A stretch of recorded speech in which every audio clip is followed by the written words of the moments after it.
प्राचीन काल में सत्यव्रत नाम के एक राजा राज करते थे। वह प्रतिदिन पूजा पाठ किया करते थे। उनके पास किसी भी चीज़ की कमी नहीं थी। वह धन दौलत से लेकर हर प्रकार की सुविधा से समृद्ध थे। हालांकि इसके बावजूद भी राजा की एक अभिलाषा थी जिसे वह पूर्ण की चाह रखते थे। दरअसल राजा सत्यव्रत को किसी प्रकार से स्वर्गलोक जाने की इच्छा थी। वह अपने जीवन में कम से कम एक बार स्वर्गलोक के सौंदर्य को देखना चाहते थे, लेकिन उन्हें इसका मार्ग नहीं पता था। इधर दूसरी तरफ ऋषि विश्वामित्र अपनी तपस्या के लिए घर से बाहर निकले। चलते चलते वह अपनी कुटिया से काफ़ी आगे निकल गए थे। काफ़ी समय बीत गया लेकिन वह नहीं लौटे। इसका कारण उनका परिवार भूख और प्यास से तड़प रहा था।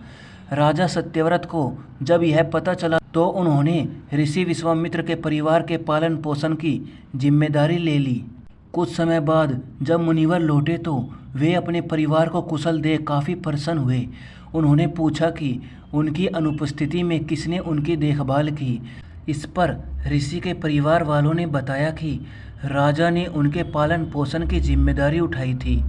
यह सुनकर ऋषि विश्वामित्र तुरंत राजमहल पहुँचे और राजा से मुलाकात की। वहां पहुंचकर उन्होंने सबसे पहले महाराज को धन्यवाद कहा। इस पर राजा ने ऋषि अपनी इच्छा पूर्ण होने का आशीर्वाद मांगा। राजा की बात सुनकर ऋषि विश्वामित्र ने कहा, बोलिए महाराज, आपको क्या वरदान चाहिए।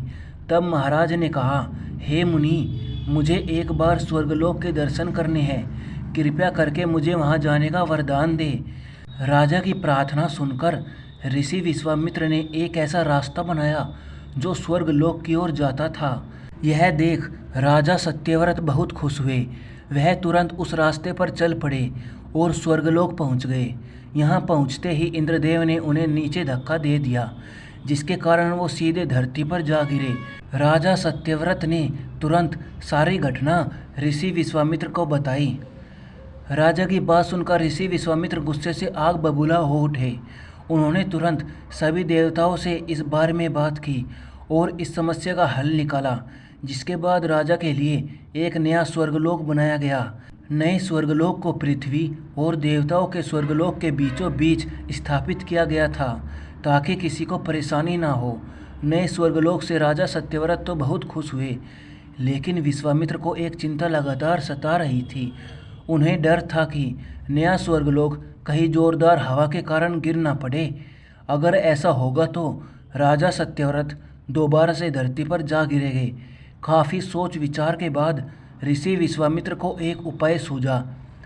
उन्होंने नए स्वर्गलोक के नीचे एक बहुत लंबा खंभा लगा दिया ताकि उसे सहारा मिल सके। ऐसी मान्यता है कि नए स्वर्गलोक के नीचे लगाया गया खंभा एक विशाल पेड़ के तने के रूप में बदल गया। यही नहीं, कुछ समय पश्चात जब राजा सत्यव्रत की मृत्यु हुई तो उनका सिर एक फल में तब्दील हो गया।